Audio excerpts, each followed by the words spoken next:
I'm a 31-year-old man who has been married to my wife, a 27-year-old woman, for nearly 3 years. We've been living together even before tying the knot, and our marriage has generally been a happy one. I've never questioned her loyalty because I've never had a reason to. We've had our fair share of disagreements, but nothing extreme. I was confident that if my wife were ever unhappy, she would communicate it to me. So it hit me like a ton of bricks when I stumbled upon a series of overly friendly messages on her phone one day.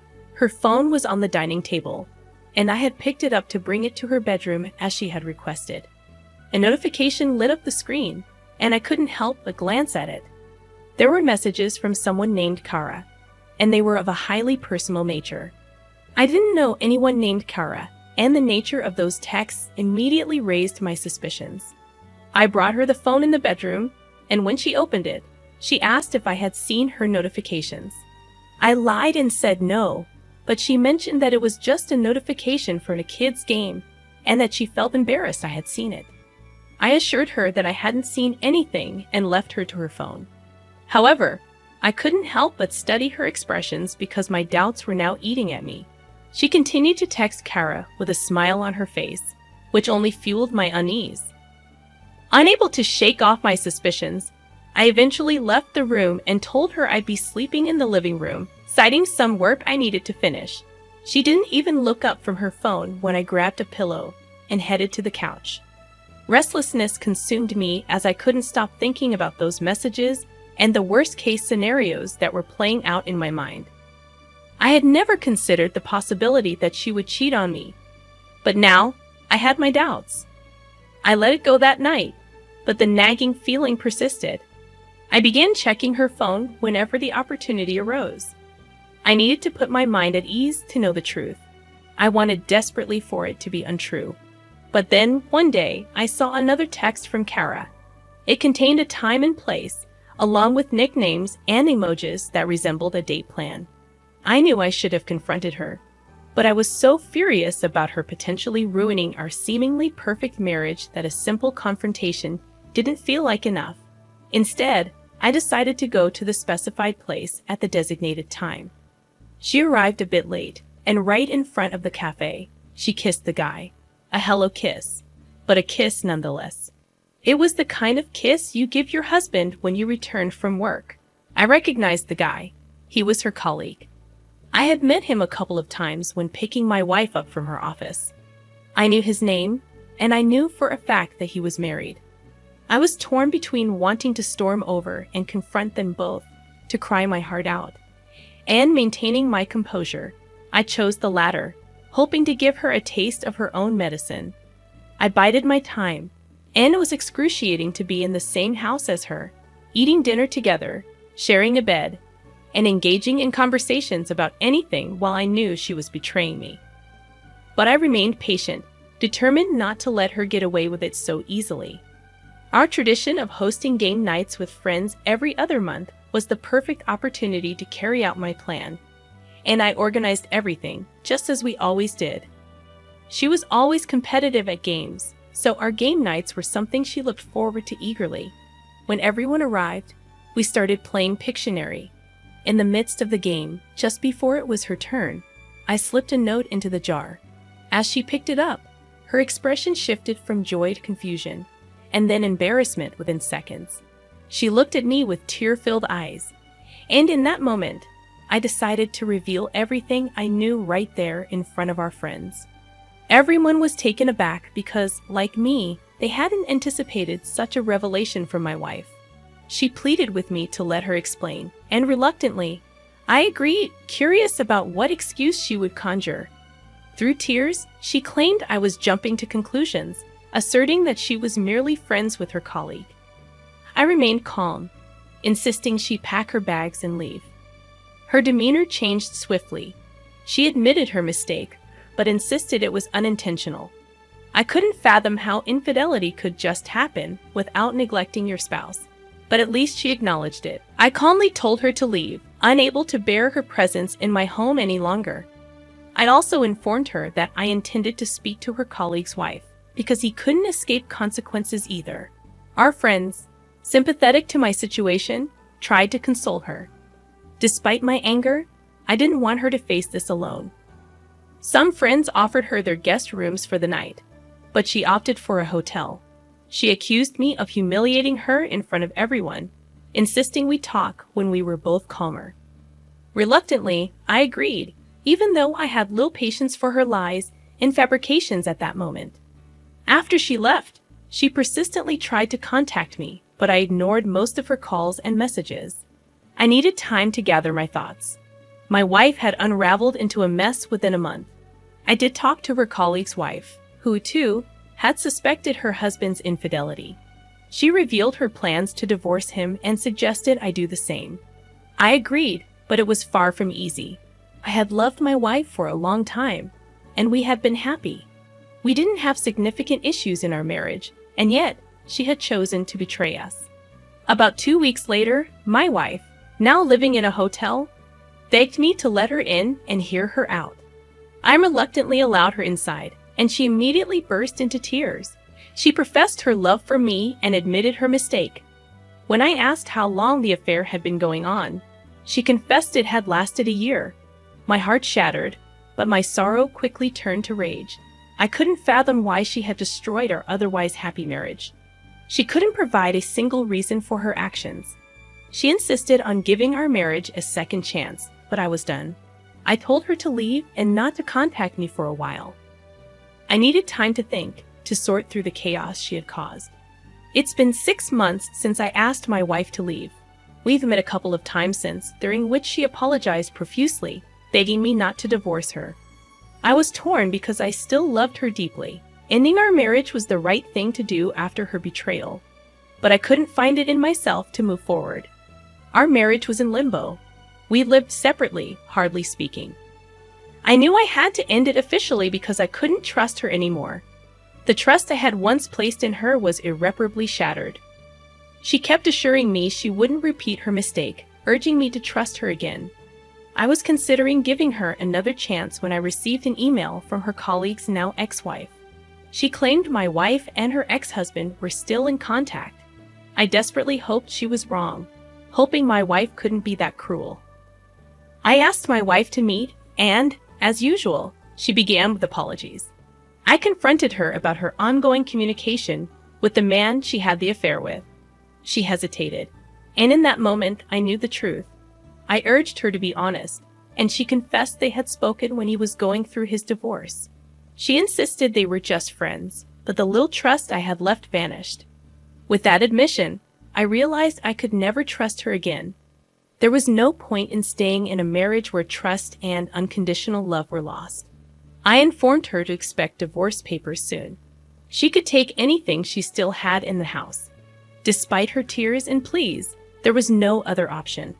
I felt a strange mix of relief and sadness, relieved to finally end the turmoil, but saddened by the loss of what was once a loving relationship.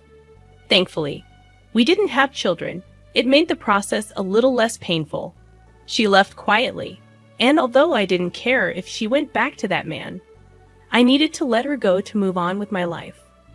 I should be informed beforehand and not find out when I walk through the door.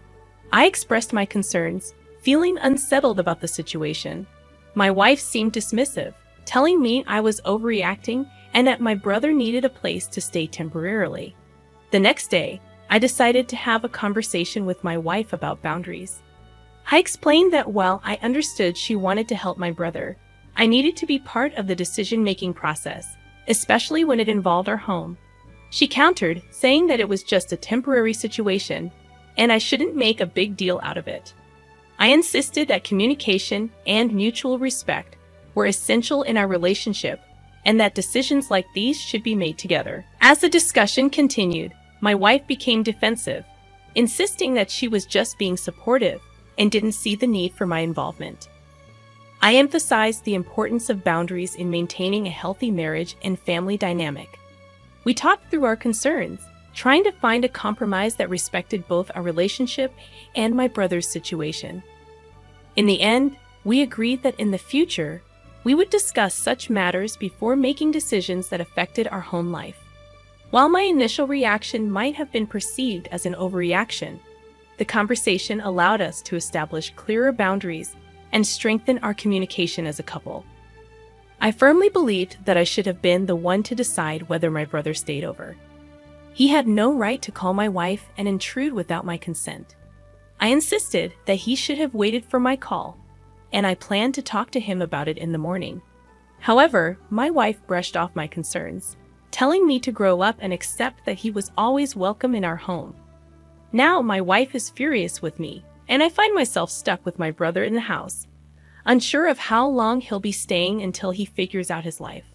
Already having 2 teenagers, I felt overwhelmed having another person, especially my adult brother, residing with us.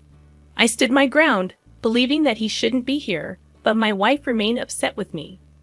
Am I the jerk for asserting that she shouldn't have picked up my brother and allowed him to stay at our house? Update. I don't believe it makes me a bad person to think that an 18-year-old should be independent and not rely on family support. I expect the same for my children. They are supposed to have a job and save money to move out after graduating from high school. If they go to college, they can stay, but they are expected to pay for it themselves and contribute a small amount in rent. My wife doesn't agree with this and believes our children can stay as long as they need. I'm trying to help her see reason. As a child, I was never taken to zoos, museums, or out to eat. I went to a public school and wasn't allowed to participate in sports or activities due to financial constraints. I had to get a job as soon as I could. My parents were 16 when they had me, and even when they got older and had more money, I still didn't receive the opportunities my brother had. My brother received the best, while I got nothing. It's time for him to stand on his own. Yes, my children enjoyed activities like going to the zoo, parks, and museums, as well as participating in sports. However, those privileges were for my kids, not my brother. I couldn't understand why my wife would include him in these experiences. My brother has always regarded her as another mother, so I had to share her with him. Last night, when I got home from work, everyone was preparing for dinner. After the meal, I asked my kids to go to their rooms so I could talk to my brother and wife. I questioned my brother about his presence and why he felt the need to involve us instead of dealing with his issues independently. He explained that he needed to escape his home environment. He had just discovered that his girlfriend had cheated on him and was planning to leave. She blamed him for not marrying her or having a baby, which she desired deeply. I told my wife that what she wanted wasn't unreasonable and that my brother was being immature. I argued that if he could live with his girlfriend, he could marry her. My wife countered, saying that not everyone wants to be married and have children at such a young age, reminding me that he was an adult who needed to grow up. I expressed my displeasure with them making decisions without me and explained that this situation could have been resolved the next morning. There was no need for anyone to drive 2 hours or run away from home. I inquired when my brother planned on leaving, and he informed me that his girlfriend was moving out by Sunday, after which he would go back home. He still had 2 months left on the lease, so he intended to look for a smaller place to move into. I shared my reservations about him staying for that extended period, but my wife defended him, insisting he was my brother and a few days wouldn't hurt anyone. Reluctantly, I agreed, although I made it clear that I didn't like it. I felt cornered and uncomfortable with the situation, but I didn't want to make a bigger issue out of it. I still believed he needed to go home and deal with his problems independently. My brother thanked me, and we parted ways. My wife and I continued to discuss the matter, both feeling discontented with one another. "You're the jerk," she said. "He's an adult." Then another person chimed in, "Or are you leaving out a ton of info? You have some minor points. I don't like people staying at my house either, but it isn't just your house, and it's family. You didn't specify that there was a horrible drama or anything. Your post comes off as controlling and unpleasant." The discussion continued, with varying opinions. Some believed I was in the wrong, while others saw my point of view. It was clear that this situation had caused tension between my wife and me. The situation turned grim in 2020 when I lost my job due to having to homeschool our kids. We couldn't afford the rent, and 6 months later, we were evicted. My mother-in-law, who initially offered us 2 bedrooms, withdrew her support as soon as we became homeless. For 4 months, we lived out of our van with our kids until a homeless shelter opened up. During this time, both my mother-in-law and sister-in-law distanced themselves from us, showing little compassion. Despite our efforts to reach out, we were met with judgment from sister-in-law, who received her house after her father's passing and hadn't paid taxes in years. We were criticized for our life choices and were made to feel like failures because we were over 30, had 3 kids, and were struggling. Fast forward, we managed to turn things around drastically. We built a house from scratch, involving our kids, and gained invaluable experience. The outcome was perfect.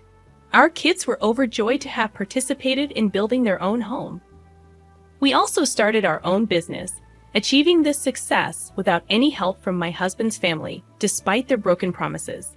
Throughout this journey, I couldn't help but develop a bitter resentment toward them due to their lack of support. Recently, my mother-in-law, who is facing eviction herself after losing her retirement benefits, approached us asking to stay in our home if she became homeless. My initial reaction was to laugh at her audacity. My husband stood by my side, showing his resentment toward her for abandoning us in our time of need. She left offended, and later, sister-in-law criticized us, labeling us as trash for not allowing her soon-to-be evicted elderly mother to move in. I suggested a nearby nursing home for her instead, while some friends said my response was harsh, considering the way they treated us. I don't believe I am the jerk in this situation. Their lack of support when we needed it has created a chasm, and I find it hard to extend a helping hand now.